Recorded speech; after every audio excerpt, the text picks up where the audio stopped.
El curioso caso de Benjamin Button. 1. Hasta 1860, lo correcto era nacer en tu propia casa.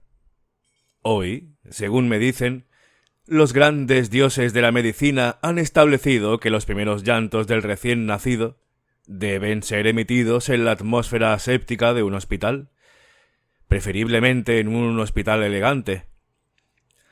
Así que el señor y la señora Button se adelantaron 50 años a la moda cuando decidieron, un día de verano de 1860, que su primer hijo nacería en un hospital. Nunca sabremos si este anacronismo tuvo alguna influencia en la asombrosa historia que estoy a punto de referirles. Les contaré lo que ocurrió y dejaré que juzguen por sí mismos. Los Button gozaban de una posición envidiable, tanto social como económica, en el Baltimore de antes de la guerra. Estaban emparentados con esta o aquella familia, lo que, como todo sureño sabía, les daba el derecho a formar parte de la inmensa aristocracia que habitaba la Confederación. Era su primera experiencia en lo que atañe a la antigua y encantadora costumbre de tener hijos. Naturalmente, el señor Button estaba nervioso. Confiaba en que fuera un niño, para poder mandarlo a la Universidad de Yale, en Connecticut, institución en la que el propio señor Button había sido conocido durante 4 años con el apodo, más bien obvio, de Cuello Duro. La mañana de septiembre consagrada al extraordinario acontecimiento se levantó muy nervioso a las 6. Se vistió, se anudó una impecable corbata y corrió por las calles de Baltimore hasta el hospital, donde averiguaría si la oscuridad de la noche había traído en su seno una nueva vida. A unos 100 metros de la clínica Maryland para damas y caballeros, vio al Dr. King, el médico de cabecera, que bajaba por la escalera principal restregándose las manos como si se las lavara, como todos los médicos están obligados a hacer, de acuerdo con los principios éticos, nunca escritos, de la profesión. El señor Roger Button, presidente de Roger Button and Company, ferreteros mayoristas, echó a correr hacia el Dr. King con mucha menos dignidad de lo que se esperaría de un caballero del sur, hijo de aquella época pintoresca. «¡Dr. King!», llamó. «¡Dr. King!». El doctor lo oyó, se volvió y se paró a esperarlo, mientras una expresión extraña se iba dibujando en su severa cara de médico a medida que el señor Button se acercaba. «¿Qué ha ocurrido?», preguntó el señor Button, respirando con dificultad después de su carrera. «¿Cómo ha ido todo? ¿Cómo está mi mujer? ¿Es un niño? ¿Qué ha sido? ¿Qué...?» «Serénese», dijo el doctor King ásperamente.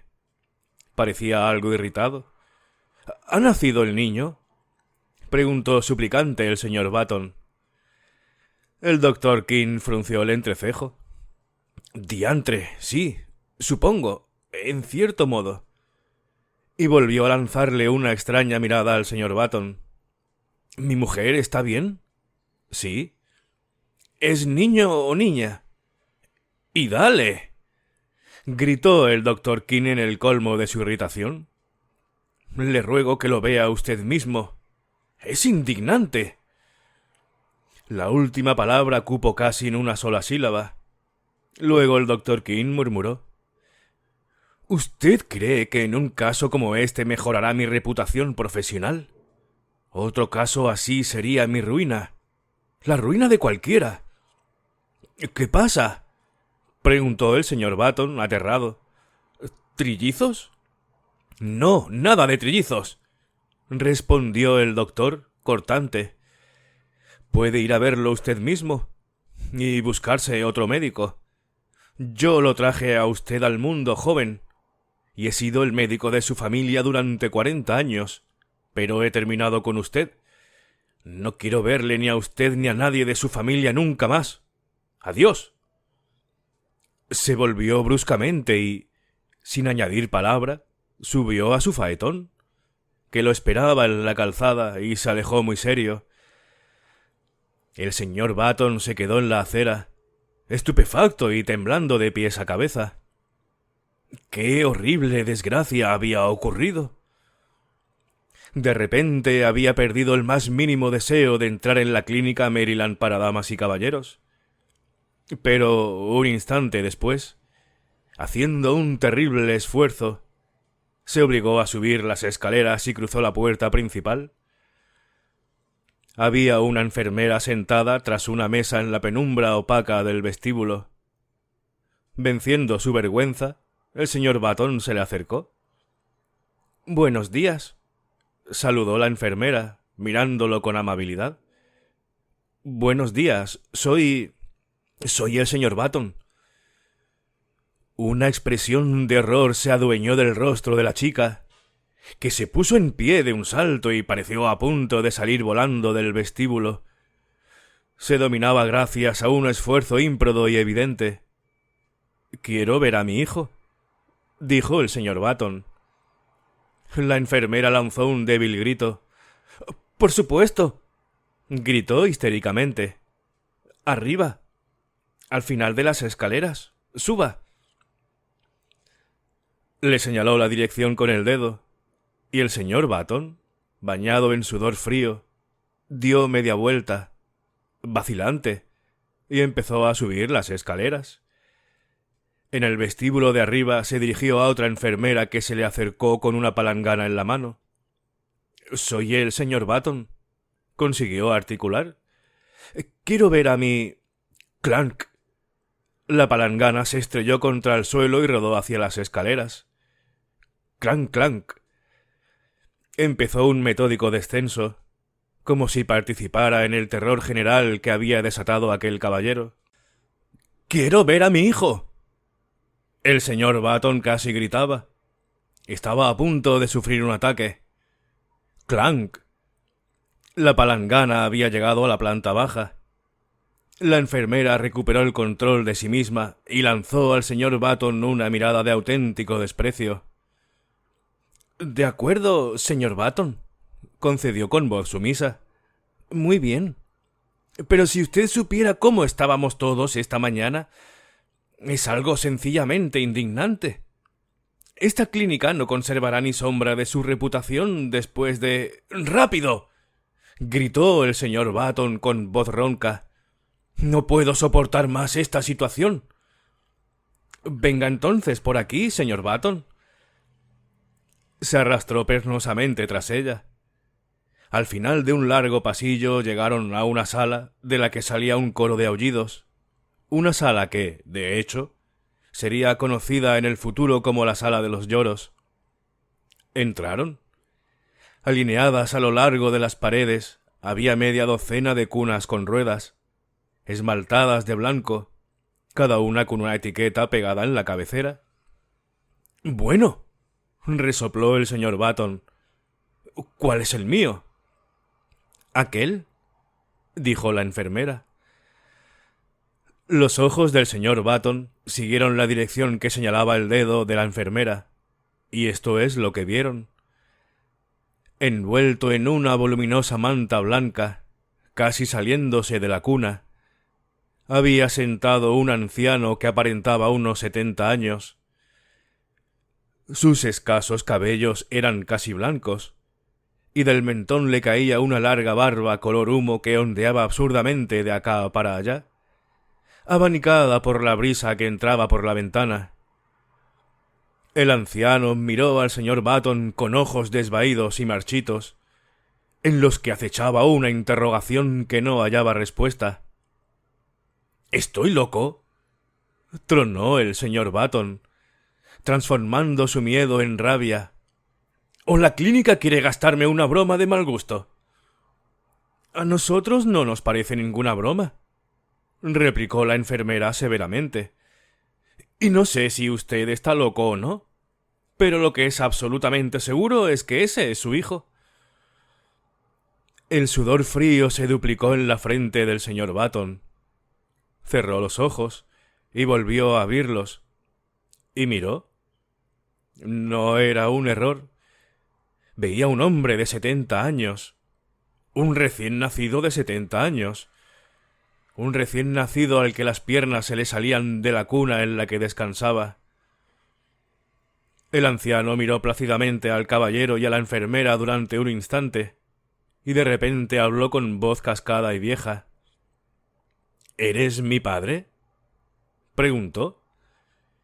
El señor Button y la enfermera se llevaron un terrible susto. Porque, si lo eres, prosiguió el anciano quejumbrosamente, me gustaría que me sacaras de este sitio, o al menos que hicieras que me trajeran una mecedora cómoda. Pero, en nombre de Dios, ¿de dónde has salido? ¿Quién eres tú?, estalló el señor Button exasperado.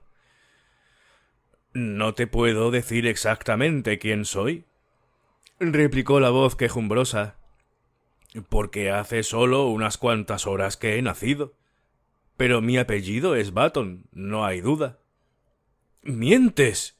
¡Eres un impostor! El anciano se volvió cansinamente hacia la enfermera. Bonito modo de recibir a un hijo recién nacido, se lamentó con voz débil. Dígale que se equivoca, ¿quiere? ¿Se equivoca, señor Button?, dijo severamente la enfermera. Este es su hijo. Debería asumir la situación de la mejor manera posible. Nos vemos en la obligación de pedirle que se lo lleve a casa cuanto antes. Hoy, por ejemplo. ¿A casa?, repitió el señor Button con voz incrédula. Sí, no podemos tenerlo aquí. No podemos, de verdad, ¿comprende? Yo me alegraría mucho, se quejó el anciano. Menudo sitio. Vamos, el sitio ideal para albergar a un joven de gustos tranquilos. Con todos estos chillidos y llantos, no he podido pegar ojo. He pedido algo de comer. Aquí su voz alcanzó una aguda nota de protesta. Y me han traído una botella de leche.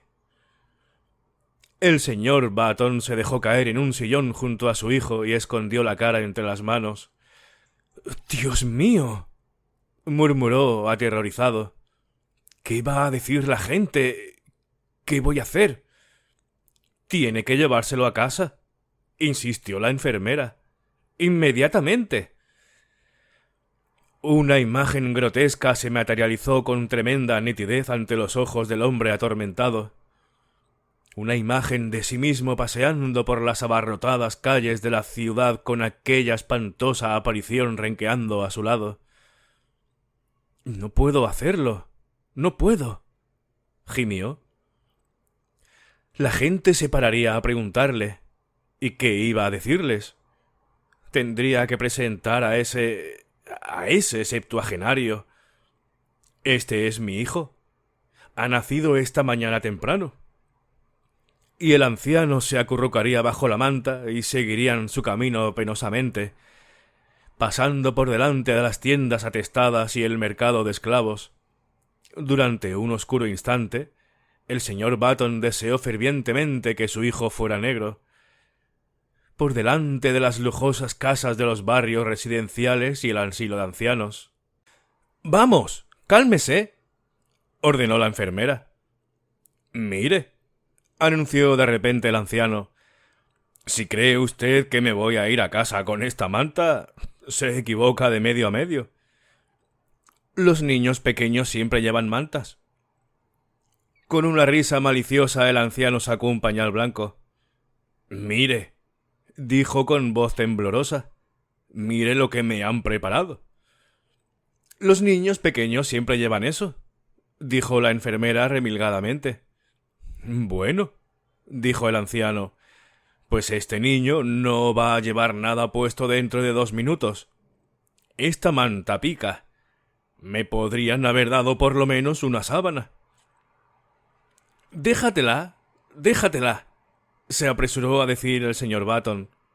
Se volvió hacia la enfermera. ¿Qué hago?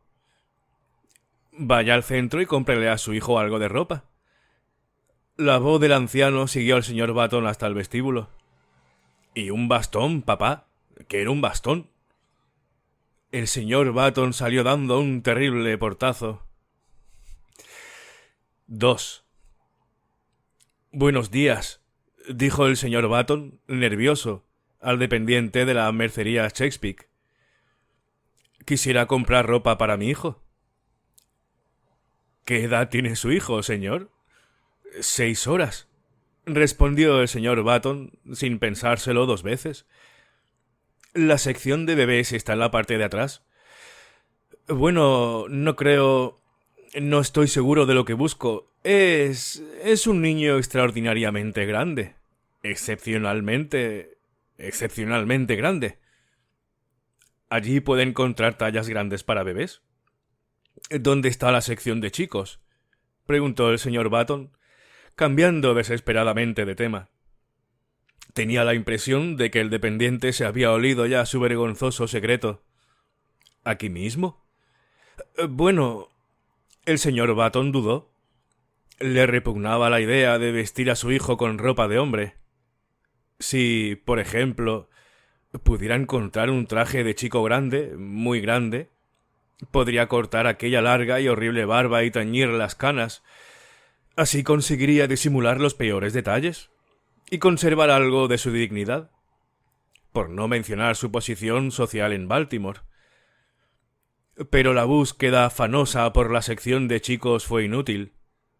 No encontró ropa adecuada para el Button que acababa de nacer. Roger Button le echaba la culpa a la tienda, claro está. En semejantes casos lo apropiado es echarle la culpa a la tienda. ¿Qué edad me ha dicho que tiene su hijo?, preguntó el dependiente con curiosidad. Tiene 16 años. Ah, perdone, había entendido 6 horas. Encontrará la sección de jóvenes en el siguiente pasillo. El señor Button se alejó con aire triste. De repente se paró, radiante, y señaló con el dedo hacia un maniquí del escaparate. «¡Aquel!», exclamó. «Me llevo ese traje, el que lleva el maniquí». El dependiente lo miró asombrado. «Pero, hombre», protestó, «ese no es un traje para chicos. Podría ponérselo un chico, sí, pero es un disfraz. También se lo podría poner usted». «Envuélvamelo», insistió el cliente, nervioso. Es lo que buscaba. El sorprendido dependiente obedeció. De vuelta en la clínica, el señor Button entró en la sala de los recién nacidos y casi le lanzó el paquete a su hijo. «Aquí tienes la ropa», le espetó. El anciano desenvolvió el paquete y examinó su contenido con mirada burlona. «Me parece un poco ridículo», se quejó. «No quiero que me conviertan en un mono de...» «Tú sí que me has convertido en un mono», estalló el señor Button, feroz. «Es mejor que no pienses en lo ridículo que pareces. Ponte la ropa, o te pegaré». Le costó pronunciar la última palabra, aunque consideraba que era lo que debía decir. «De acuerdo, padre». Era una grotesca simulación de respeto filial. «Tú has vivido más, tú sabes más, como tú digas». Como antes, el sonido de la palabra padre estremeció violentamente al señor Button. «Y date prisa». «¿Me estoy dando prisa, padre?». Cuando su hijo acabó de vestirse, el señor Button lo miró desolado. El traje se componía de calcetines de lunares, leotardos rosa y una blusa con cinturón y un amplio cuello blanco.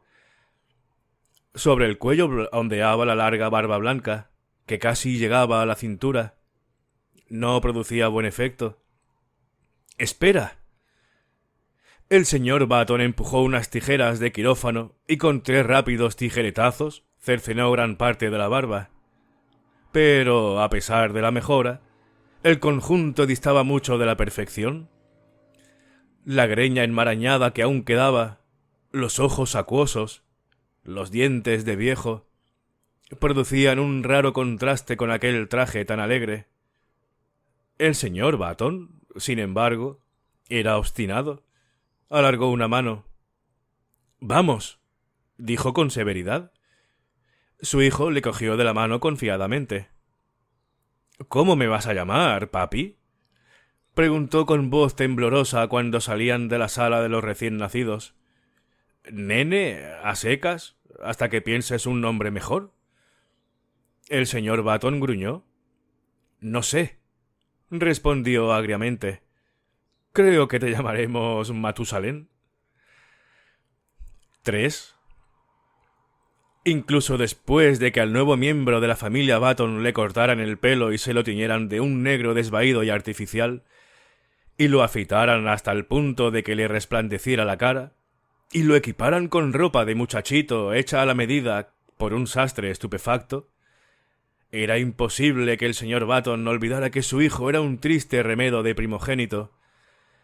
Aunque encorvado por la edad, Benjamin Baton, pues este nombre le pusieron, en vez del más apropiado, aunque demasiado pretencioso, de Matusalén.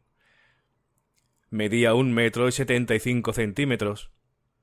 La ropa no disimulaba la estatura, ni la depilación ni el tinte de las cejas ocultaba el hecho de que los ojos que había debajo estaban apagados, húmedos y cansados, y, en cuanto vio al recién nacido, la niñera que los Baton habían contratado abandonó la casa, sensiblemente indignada. Pero el señor Baton persistió en su propósito inamovible. Benjamin era un niño, y como un niño había que tratarlo. Al principio sentenció que, si a Benjamin no le gustaba la leche templada, se quedaría sin comer. Pero, por fin, cedió y dio permiso para que su hijo tomara pan y mantequilla, e incluso, tras un pacto, harina de avena. Un día llevó a casa un sonajero y, dándoselo a Benjamin, insistió, en términos que no admitían réplica, en que debían jugar con él. El anciano cogió el sonajero con expresión de cansancio, y todo el día pudieron oír cómo lo agitaba de vez en cuando obedientemente. Pero no había duda de que el sonajero lo aburría, y de que disfrutaba de otras diversiones más reconfortantes cuando estaba solo. Por ejemplo, un día el señor Baton descubrió que la semana anterior había fumado muchos más puros de lo que acostumbraba, fenómeno que se aclaró días después cuando, al entrar inesperadamente en el cuarto del niño, lo encontró inmerso en una vaga humareda azulada, mientras Benjamin, con expresión culpable, trataba de esconder los restos de un habano. Aquello exigía, como es natural, una buena paliza, pero el señor Baton no se sintió con fuerzas para administrarla. Se limitó a advertirle a su hijo que el humo frenaba el crecimiento. El señor Baton, a pesar de todo, persistió en su actitud. Llevó a casa soldaditos de plomo, llevó trenes de juguete, llevó grandes y preciosos animales de trapo y, para darle veracidad a la ilusión que estaba creando, al menos para sí mismo, preguntó con vehemencia al dependiente de la juguetería si el pato rosa destiñería si el niño se lo metía en la boca. Pero, a pesar de los esfuerzos paternos, a Benjamin nada de aquello le interesaba.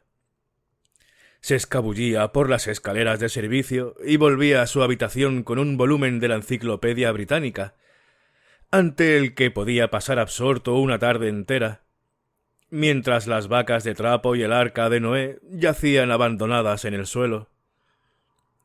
Contra una tozudez semejante, los esfuerzos del señor Baton sirvieron de poco.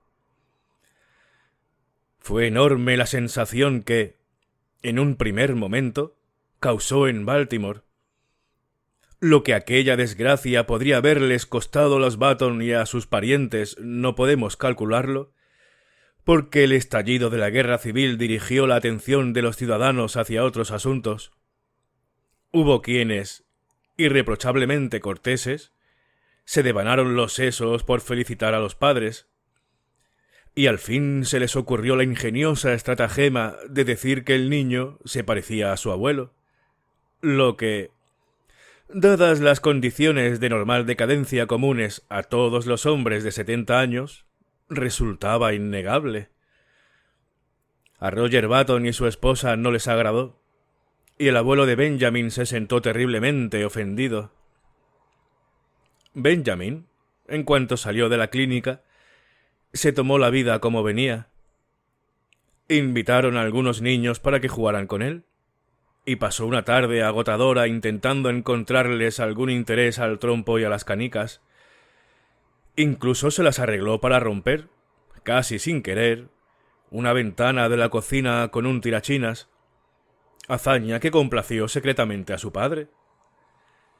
Desde entonces Benjamin se las ingeniaba para romper algo todos los días, pero hacía cosas así porque era lo que esperaban de él, y porque era servicial por naturaleza. Cuando la hostilidad inicial de su abuelo desapareció, Benjamin y aquel caballero encontraron un enorme placer en su mutua compañía. Tan alejados en edad y experiencia, podían pasarse horas y horas sentados, discutiendo como viejos compinches, con monotonía incansable, los lentos acontecimientos de la jornada. Benjamin se sentía más a sus anchas con su abuelo que con sus padres, que parecían tenerle una especie de temor invencible y reverencial, y, a pesar de la autoridad dictatorial que ejercían, a menudo le trataban de usted. Benjamin estaba tan asombrado como cualquiera por la avanzada edad física y mental que aparentaba al nacer. Leyó revistas de medicina, pero, por lo que pudo ver, no se conocía ningún caso semejante al suyo. Ante la insistencia de su padre, hizo sinceros esfuerzos por jugar con otros niños, y a menudo participó en los juegos más pacíficos. El fútbol lo trastornaba demasiado, y temía que, en caso de fractura, sus huesos de viejo se negaran a soldarse. Cuando cumplió 5 años lo mandaron al parvulario, donde lo iniciaron en el arte de pegar papel verde sobre papel naranja, de hacer mantelitos de colores y construir infinitas cenefas. Tenía propensión a adormilarse, incluso a dormirse, en mitad de esas tareas, costumbre que irritaba y asustaba a su joven profesora. Para su alivio, la profesora se quejó a sus padres y éstos lo sacaron del colegio. Los Button dijeron a sus amigos que el niño era demasiado pequeño. Cuando cumplió 12 años, los padres ya se habían habituado a su hijo. La fuerza de la costumbre es tan poderosa que ya no se daban cuenta de que era diferente a todos los niños, salvo cuando alguna anomalía curiosa les recordaba el hecho.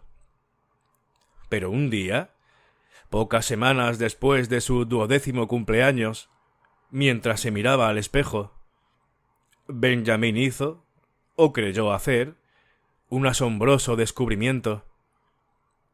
¿Lo engañaba la vista? ¿O le había cambiado el pelo? Del blanco a un gris acero, bajo el tinte, en sus 12 años de vida. ¿Era ahora menos pronunciada la red de arrugas de su cara? ¿Tenía la piel más saludable y firme, incluso con algo del buen color que da el invierno? No podía decirlo. Sabía que ya no andaba encorvado y que sus condiciones físicas habían mejorado desde sus primeros días de vida. ¿Será que...? Pensó en lo más hondo, o más bien, apenas se atrevió a pensar. Fue a hablar con su padre. «Ya soy mayor», anunció con determinación. «Quiero ponerme pantalones largos». Su padre dudó. «Bueno», dijo por fin, «no sé, 14 años es la edad adecuada para ponerse pantalones largos, y tú solo tienes 12. «Pero tienes que admitir», protestó Benjamin, «que estoy muy grande para la edad que tengo». Su padre lo miró, fingiendo entregarse a los laboriosos cálculos. «Oh, no estoy muy seguro de eso», dijo. «Yo era tan grande como tú a los 12 años». No era verdad. Aquella afirmación formaba parte del pacto secreto que Roger Button había hecho consigo mismo para creer en la normalidad de su hijo. Llegaron por fin a un acuerdo. Benjamin continuaría teñéndose el pelo, Pondría más empeño en jugar con los chicos de su edad y no usaría las gafas ni llevaría bastón por la calle. A cambio de tales concesiones, recibió permiso para su primer traje de pantalones largos. 4. No me extenderé demasiado sobre la vida de Benjamin Button entre los 12 y los 20 años. Baste recordar que fueron años de normal decrecimiento. Cuando Benjamin cumplió los 18 estaba tan derecho como un hombre de 50. Tenía más pelo, gris oscuro. Su paso era firme. Su voz había perdido el temblor cascado. Ahora era más baja, la voz de un saludable barítono. Así que su madre lo mandó a Connecticut para que hiciera el examen de ingreso a la Universidad de Yale. Benjamin superó el examen y se convirtió en alumno de primer curso. 3 días después de matricularse, recibió una notificación del señor Hart, secretario de la universidad, que lo citaba en su despacho para establecer el plan de estudios. Benjamin se miró al espejo. Necesitaba volver a tintarse el pelo. Pero, después de buscar angustiosamente en el cajón de la cómoda, descubrió que no estaba la botella de tinte marrón. Se acordó entonces. Se le había terminado el día anterior y la había tirado. Estaba en apuros.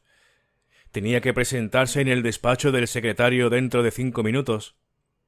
No había solución. Tenía que ir tal y como estaba. Y fue. «Buenos días», dijo el secretario educadamente. Habrá venido para interesarse por su hijo. «Bueno, la verdad es que soy Button», empezó a decir Benjamin, pero el señor Hart lo interrumpió. «Encantado de conocerle, señor Button. Estoy esperando a su hijo de un momento a otro». «Soy yo», explotó Benjamin. «Soy alumno de primer curso». «¿Cómo? ¿Soy alumno de primero?» «Bromea usted, claro». «En absoluto». El secretario frunció el entrecejo y echó una ojeada a una ficha que tenía delante. «Bueno, según mis datos, el señor Benjamin Button tiene 18 años». «Esa edad tengo», corroboró Benjamin, enrojeciendo un poco. El secretario lo miró con un gesto de fastidio. «No esperará que me lo crea, ¿no?» Benjamin sonrió con un gesto de fastidio. «¿Tengo 18 años?» repitió. El secretario señaló con determinación la puerta. «Fuera», dijo. «Váyase de la universidad y de la ciudad. Es usted un lunático peligroso». «Tengo 18 años». El señor Hart abrió la puerta. «¡Qué ocurrencia!», gritó. «Un hombre de su edad intentando matricularse en primero. Tiene 18 años, ¿no? Muy bien, le doy 18 minutos para que abandone la ciudad». Benjamin Button salió con dignidad del despacho, y media docena de estudiantes que esperaban en el vestíbulo lo siguieron intrigados con la mirada. Cuando hubo recorrido unos metros, se volvió y, enfrentándose al enfurecido secretario, que aún permanecía en la puerta, repitió con voz firme: «Tengo 18 años». Entre un coro de risas disimuladas, procedente del grupo de estudiantes, Benjamin salió. Pero no quería el destino que escapara con tanta facilidad. En su melancólico paseo hacia la estación de ferrocarril se dio cuenta de que lo seguía un grupo, luego un tropel y por fin una muchedumbre de estudiantes. Se había corrido la voz de que un lunático había aprobado el examen de ingreso en Yale y pretendía hacerse pasar por un joven de 18 años. Una excitación febril se apoderó de la universidad. Hombres sin sombrero se precipitaban fuera de las aulas. El equipo de fútbol abandonó el entrenamiento y se unió a la multitud. Las esposas de los profesores, con la cofia torcida y el polisón mal puesto, corrían y gritaban tras la comitiva, de la que procedía una serie incesante de comentarios dirigidos a los delicados sentimientos de Benjamin Button. «Debe ser el judío errante. A su edad debería ir al instituto. Mirad al niño prodigio. Creería que esto era un asilo de ancianos. ¡Que se vaya a Harvard! Benjamin aceleró el paso y pronto echó a correr. Ya les enseñaría. Iría a Harvard y se arrepentirían de aquellas burlas irreflexivas. Al salvo en el tren de Baltimore, sacó la cabeza por la ventanilla. —¡Os arrepentiréis! —gritó. Rieron los estudiantes. Fue el mayor error que la Universidad de Yale haya cometido en su historia. 5. En 1880, Benjamin Button tenía 20 años y celebró su cumpleaños comenzando a trabajar en la empresa de su padre, Roger Button and Company, ferreros mayoristas. Aquel año también empezó a alternar en sociedad. Es decir, su padre se empeñó en llevarlo a algunos bailes elegantes. Roger Button tenía entonces 50 años, y él y su hijo se entendían cada vez mejor. De hecho, desde que Benjamin había dejado de tintarse el pelo, todavía canoso, parecían más o menos de la misma edad, y podrían haber pasado por hermanos. Una noche de agosto salieron en el faetón vestidos de etiqueta, camino de un baile en la casa de campo de los Evelyn, justo a la salida de Baltimore. Era una noche magnífica. La luna llena bañaba la carretera con un apagado color platino y, en el aire inmóvil, la cosecha de flores tardías exhalaba aromas que eran como risas suaves, con sordina. Los campos, alfombrados de trigo reluciente, brillaban como si fuera de día. Era casi imposible no emocionarse ante la belleza del cielo, casi imposible. El negocio de la mercería tiene un gran futuro, estaba diciendo Roger Button. No era un hombre espiritual. Su sentido de la estética era rudimentario. Los viejos ya tenemos poco que aprender, observó profundamente. ¿Sois vosotros, los jóvenes con energía y vitalidad, los que tenéis un gran futuro por delante? Las luces de la casa de campo de los Evelyn surgieron al final del camino. Ahora les llegaba un rumor, como un suspiro inacabable. Podía ser la queja de los violines o el susurro del trigo plateado bajo la luna. Se detuvieron tras un distinguido carruaje cuyos pasajeros se apeaban ante la puerta. Bajó una dama. La siguió un caballero de mediana edad, y por fin apareció otra dama, una joven bella como el pecado. Benjamin se sobresaltó. Fue como si una transformación química disolviera y recompusiera cada partícula de su cuerpo. Se apoderó de él cierta rigidez. La sangre le afluyó a las mejillas y a la frente, y sintió en los oídos el palpitar constante de la sangre. ¿Era el primer amor? La chica era frágil y delgada, de cabellos cenicientos a la luz de la luna y color miel bajo las chisporroteantes lámparas del pórtico. Llevaba echada sobre los hombros una mantilla española del amarillo más pálido, con bordados en negro. Sus pies eran relucientes capullos que asomaban bajo el traje con polisón. Roger Button se acercó confidencialmente a su hijo. «¿Esa?», dijo. «Es la joven Hildegard Moncrief, la hija del general Moncrief». Benjamin asintió con frialdad. «Una criatura preciosa», dijo con indiferencia. Pero, en cuanto el criado negro se hubo llevado el carruaje, añadió: «¿Podrías presentármela, papá?».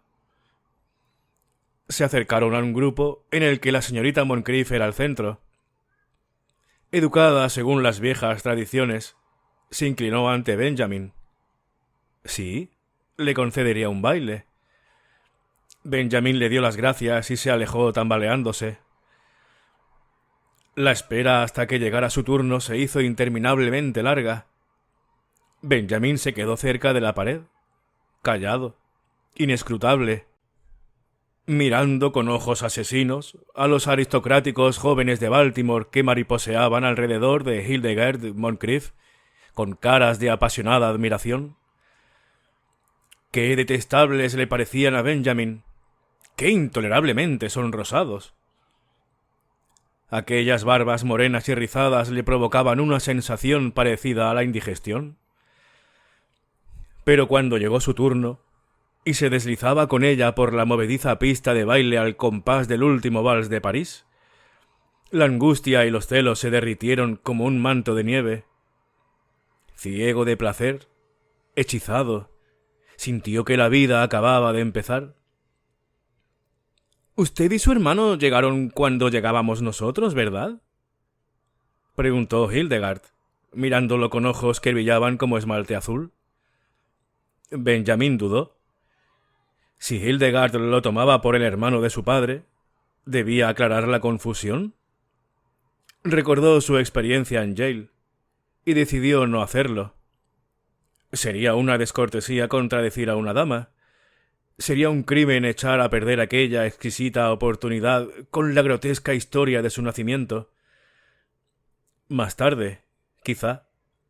Así que asintió, sonrió, escuchó, fue feliz.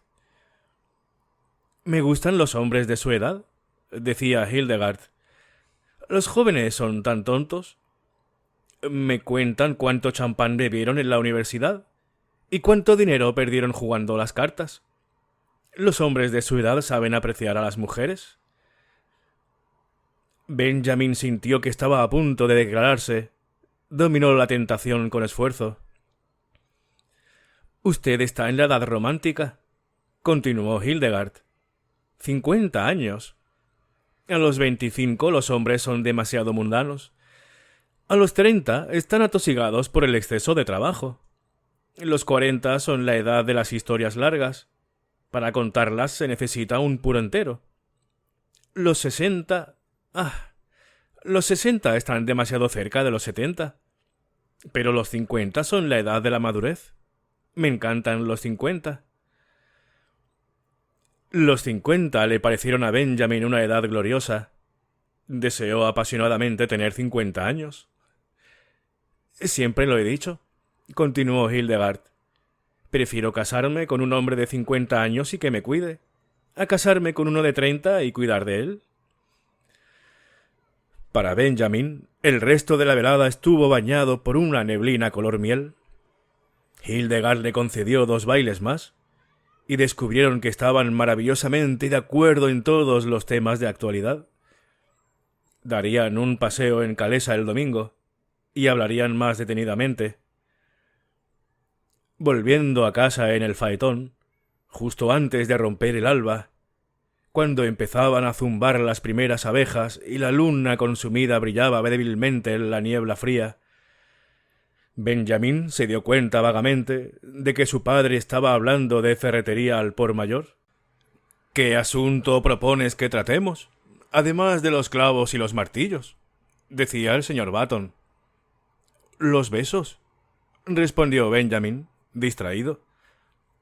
«¿Los pesos?», exclamó Roger Button. «Pero si acabo de hablar de pesos y básculas».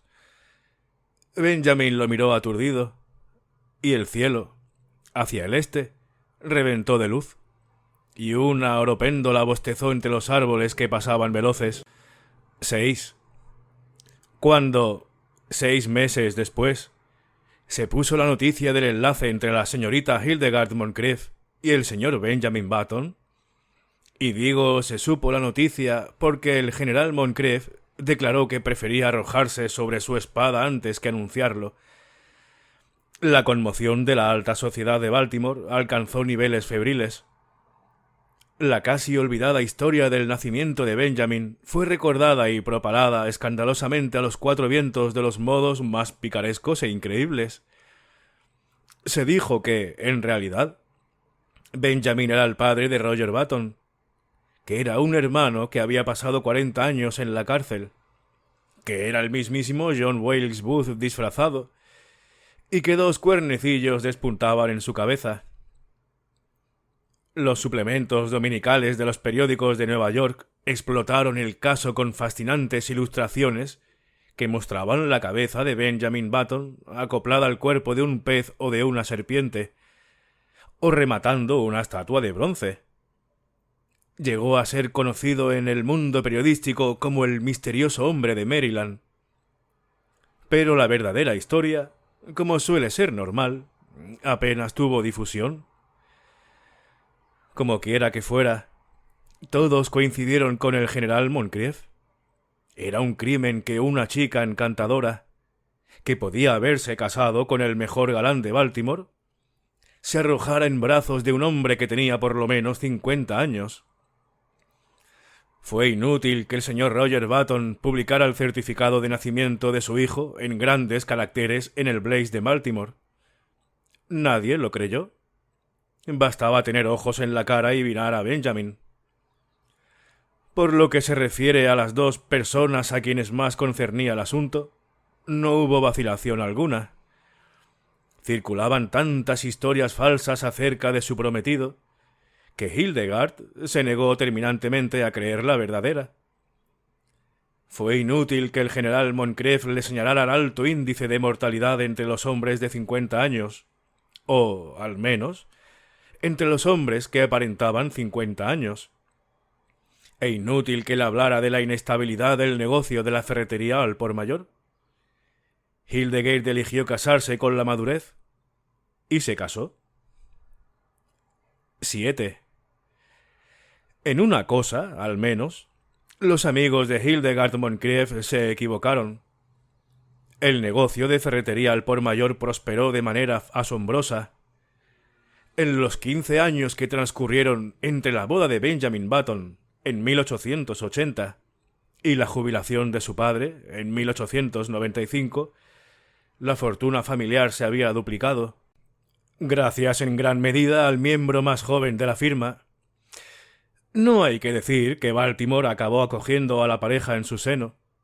Incluso el anciano general Moncrief llegó a reconciliarse con su yerno cuando Benjamin le dio el dinero necesario para sacar a la luz su historia de la guerra civil en 30 volúmenes, que había sido rechazada por 9 destacados editores. 15 años provocaron muchos cambios en el propio Benjamin. Le parecía que la sangre le corría con nuevo vigor por las venas. Empezó a gustarle levantarse por la mañana, caminar con paso enérgico por la calle concurrida y soleada, trabajar incansablemente en sus envíos de martillos y sus cargamentos de clavos. Fue en 1890 cuando logró su mayor éxito en los negocios. Lanzó la famosa idea de que todos los clavos usados para clavar cajas destinadas al transporte de clavos son propiedad del transportista, propuesta que, con rango de proyecto de ley, fue aprobada por el presidente del Tribunal Supremo, el señor Fossil, y ahorró a Roger Button and Company, ferreteros mayoristas, más de 600 clavos anuales. Y Benjamin descubrió que lo atraía cada vez más el lado alegre de la vida. Típico de su creciente entusiasmo por el placer fue el hecho de que se convirtiera en el primer hombre de la ciudad de Baltimore que poseyó y condujo un automóvil. Cuando se lo encontraban por la calle, sus coetáneos lo miraban con envidia. Tal era su imagen de salud y vitalidad. «Parece que está más joven cada día», observaban. Y, si el viejo Roger Button, ahora de 65 años, no había sabido darle a su hijo una bienvenida adecuada, acabó reparando su falta colmándolo de atenciones que rozaban la adulación. Llegamos a un asunto desagradable sobre el que pasaremos lo más rápidamente posible. Solo una cosa preocupaba a Benjamin Button. Su mujer había dejado de atraerle. En aquel tiempo, Hildegard era una mujer de 35 años, con un hijo, Roscoe, de 14. En los primeros días de su matrimonio, Benjamin había sentido adoración por ella, pero con los años su cabellera color miel se volvió castaña, vulgar, y el esmalte azul de sus ojos adquirió el aspecto de la loza barata. Además, Y por encima de todo, Hildegard había ido moderando sus costumbres, demasiado plácida, demasiado satisfecha, demasiado anémica en sus manifestaciones de entusiasmo. Sus gustos eran demasiado sobrios. Cuando eran novios, ella era la que arrastraba a Benjamin a bailes y cenas, pero ahora era el contrario. Hildegard lo acompañaba siempre en sociedad, pero sin entusiasmo, consumida ya por esa sempiterna inercia que viene a vivir un día con nosotros y se queda a nuestro lado hasta el final. La insatisfacción de Benjamin se hizo cada vez más profunda. Cuando estalló la guerra hispano-norteamericana en 1898, su casa le ofrecía tan pocos atractivos que decidió alistarse en el ejército. Gracias a su influencia en el campo de los negocios, obtuvo el grado de capitán, y demostró tanta eficacia que fue ascendido a mayor y por fin a teniente coronel, justo a tiempo para participar en la famosa carga contra la colina de San Juan. Fue herido levemente y mereció una medalla. Benjamin estaba tan apegado a las actividades y las emociones del ejército que lamentó tener que licenciarse, pero los negocios exigían su atención. Así que renunció a los galones y volvió a su ciudad. Una banda de música lo recibió en la estación y lo escoltó hasta su casa. Capítulo 8. Hildegard, ondeando una gran bandera de seda, lo recibió en el porche, y en el momento preciso de besarla, Benjamin sintió que el corazón le daba un vuelco. Aquellos 3 años habían tenido un precio. Hildegard era ahora una mujer de 40 años, y una tenue sombra gris se insinuaba ya en su pelo. El descubrimiento lo entristeció. Cuando llegó a su habitación, se miró en el espejo. Se acercó más y examinó su cara con ansiedad, comparándola con una foto en la que aparecía en uniforme, una foto de antes de la guerra. «¡Dios santo!», dijo en voz alta. El proceso continuaba. No había la más mínima duda. Ahora aparentaba tener 30 años. En vez de alegrarse, se preocupó. Estaba rejuveneciendo. Hasta entonces había creído que, cuando alcanzara una edad corporal equivalente a su edad en años, cesaría el fenómeno grotesco que había caracterizado su nacimiento. Se estremeció.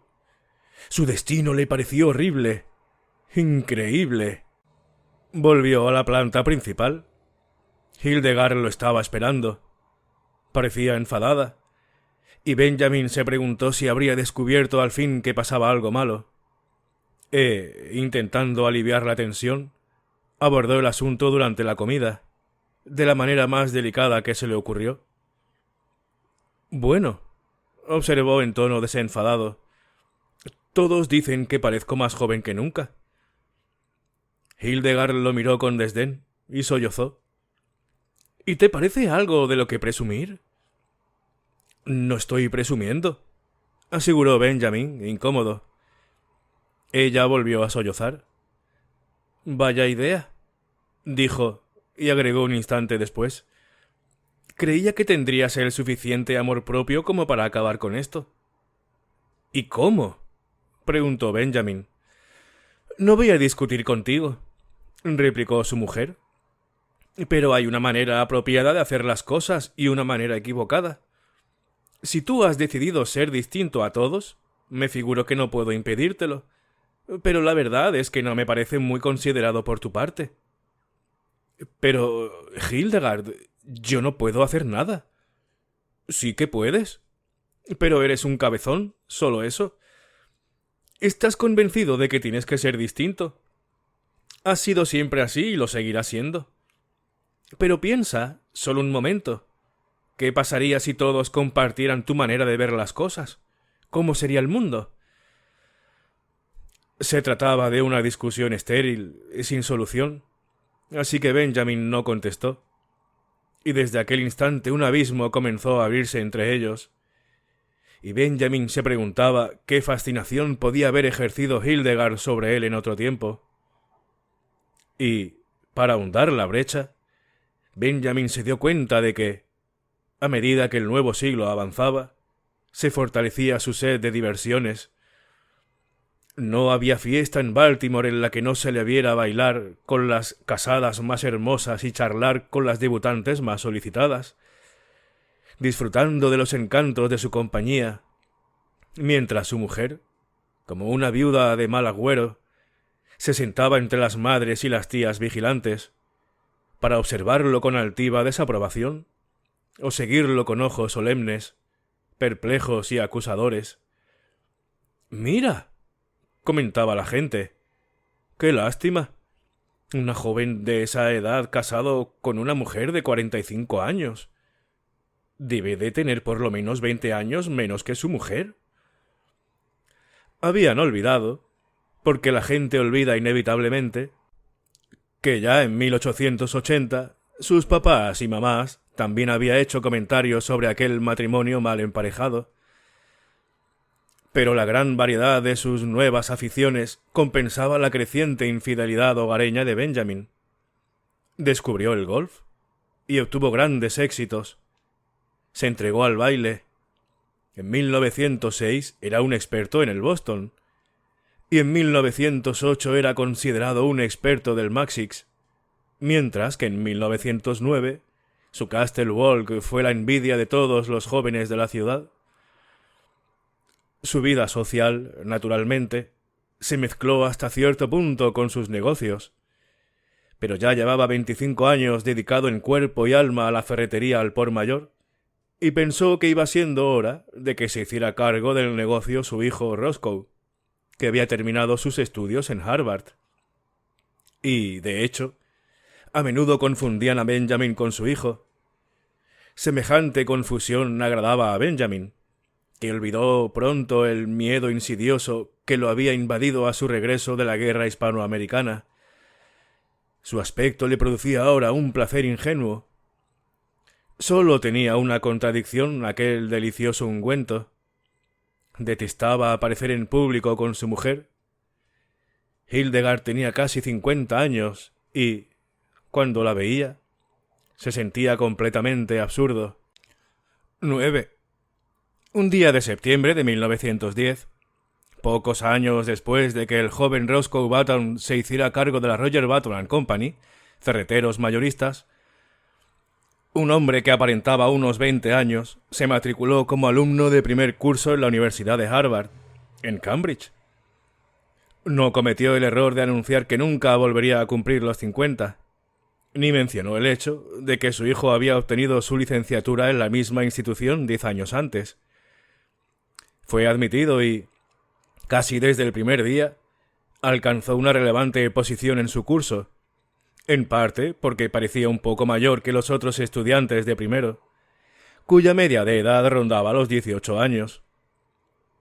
Pero su éxito se debió fundamentalmente al hecho de que en el partido de fútbol contra Yale jugó de forma tan brillante, con tanto brío y tanta furia fría e implacable, que marcó 7 touchdowns y 14 goles de campo a favor de Harvard, y consiguió que los 11 hombres de Yale fueran sacados uno a uno del campo, inconscientes.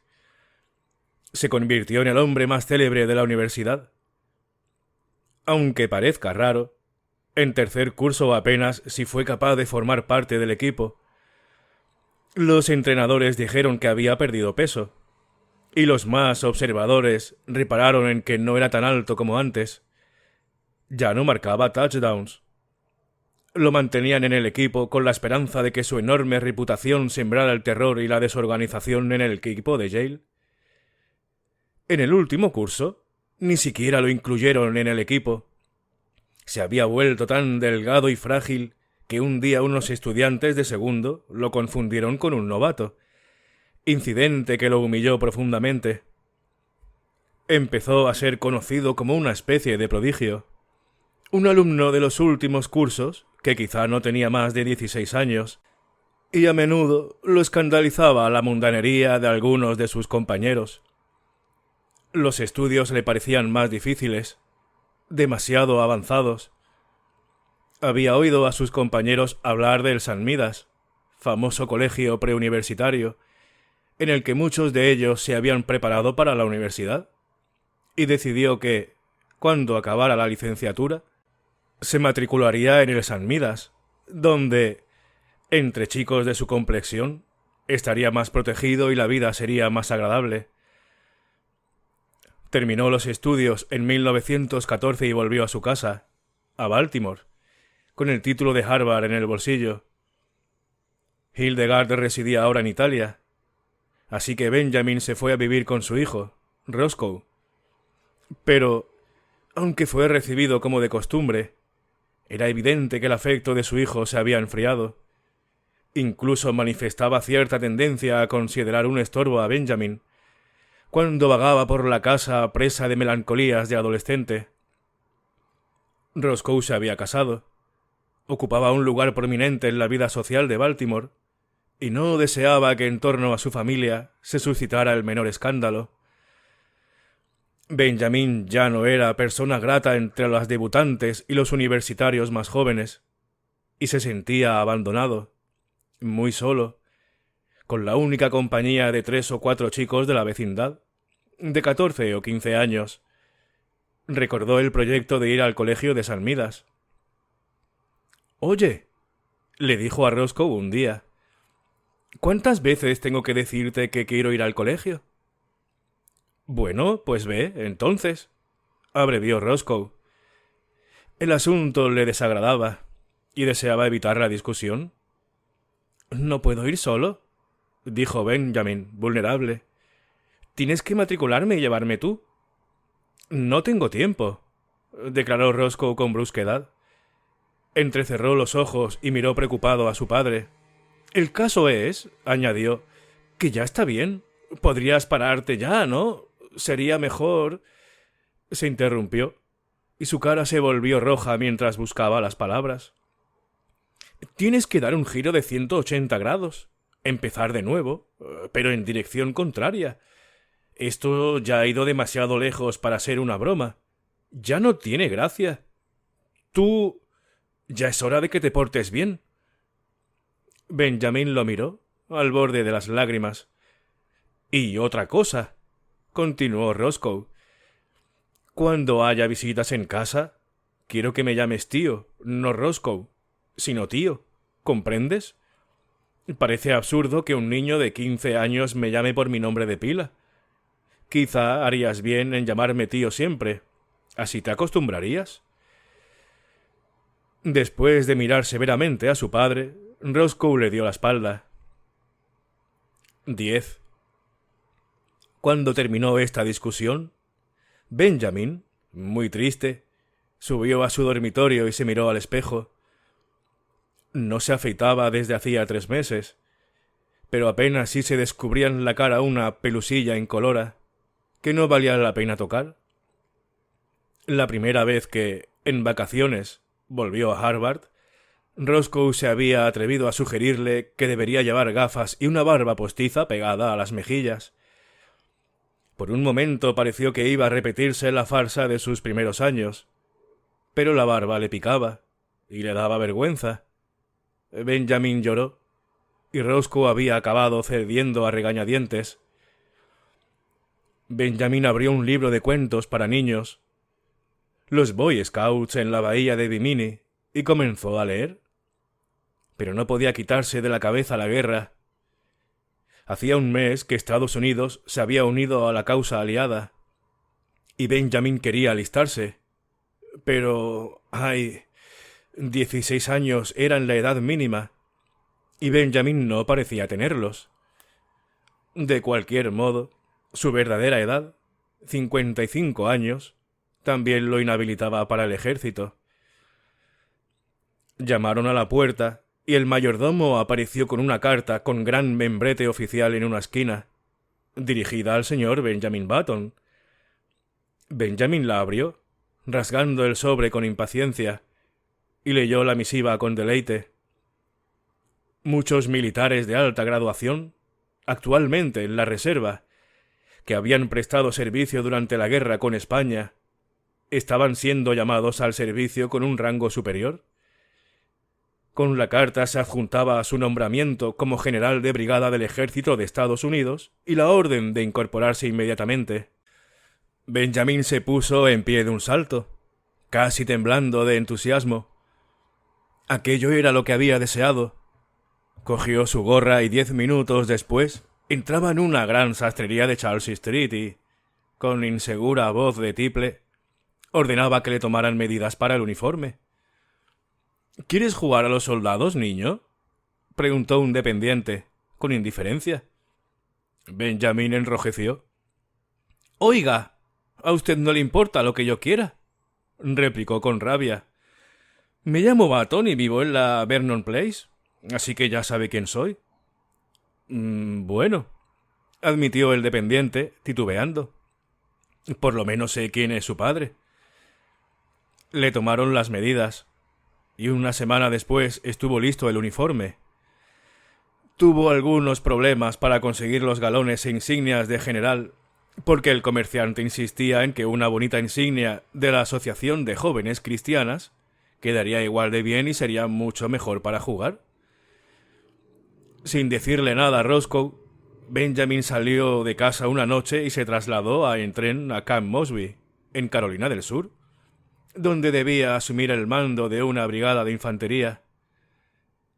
En un sofocante día de abril, Benjamin llegó a las puertas del campamento. Pagó el taxi que lo había llevado hasta allí desde la estación y se dirigió al centinela de guardia. «Que alguien recoja mi equipaje», dijo enérgicamente. El centinela lo miró con mala cara. «Dime», observó, «¿a dónde vas disfrazado de general, niño?» Benjamin, veterano de la guerra hispanoamericana, se volvió hacia el soldado echando chispas por los ojos, pero, por desgracia, con voz aguda e insegura. «Cuádrese», intentó decir con voz de trueno. Hizo una pausa para recobrar el aliento, e inmediatamente vio cómo el centinela entrechocaba los talones y presentaba armas. Benjamin disimuló una sonrisa de satisfacción, pero cuando miró a su alrededor, la sonrisa se le heló en los labios. No había sido él la causa de aquel gesto de obediencia, sino un imponente coronel de artillería que se acercaba a caballo. «¡Coronel!», llamó Benjamin con voz aguda. El coronel se acercó, tiró de las riendas y lo miró fríamente desde lo alto, con un extraño centelleo en los ojos. «¿Quién eres, niño? ¿Quién es tu padre?», preguntó afectuosamente.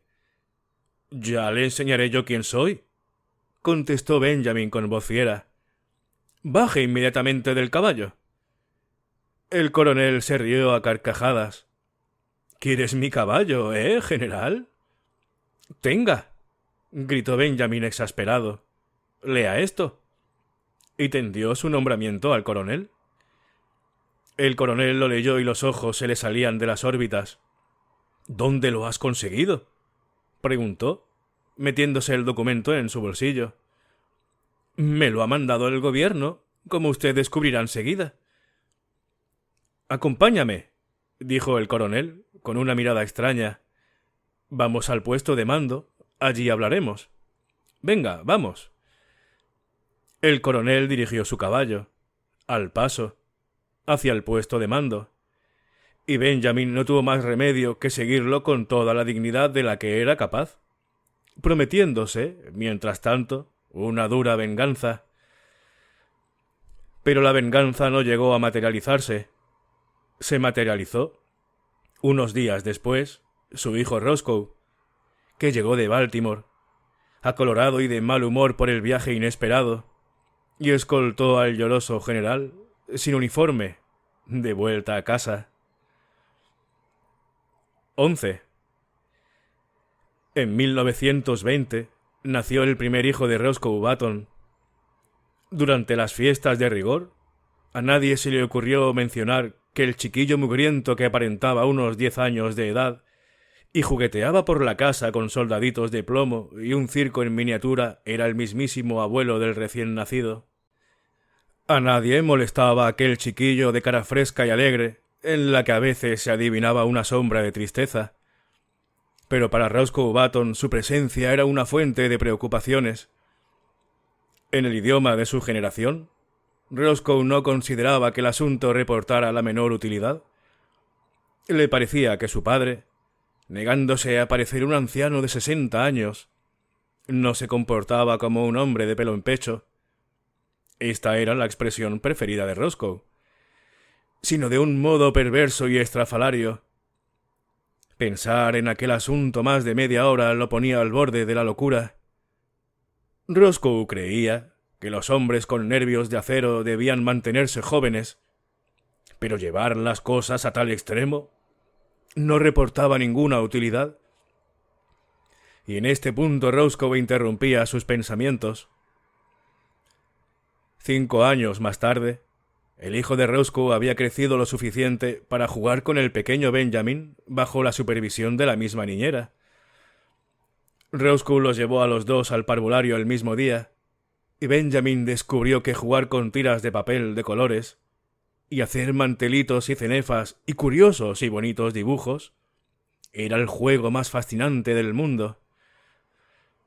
Una vez se portó mal y tuvo que quedarse en un rincón y lloró, pero casi siempre las horas transcurrían felices en aquella habitación alegre, donde la luz del sol entraba por las ventanas y la amable mano de la señorita Bailey de vez en cuando se posaba sobre su pelo despeinado. Un año después, el hijo de Roscoe pasó a primer grado, pero Benjamin siguió en el parvulario. Era muy feliz. Algunas veces, cuando otros niños hablaban de lo que harían cuando fueran mayores, una sombra cruzaba su carita como si de un modo vago, pueril, se diera cuenta de que eran cosas que él nunca compartiría. Los días pasaban con alegre monotonía. Volvió por 3er año al parvulario, pero ya era demasiado pequeño para entender para qué servían las brillantes y llamativas tiras de papel. Lloraba porque los otros niños eran mayores y le daban miedo. La maestra habló con él, pero, aunque intentó comprender, no comprendió nada. Lo sacaron del parvulario. Su niñera, Nana, con su uniforme almidonado, pasó a ser el centro de su minúsculo mundo.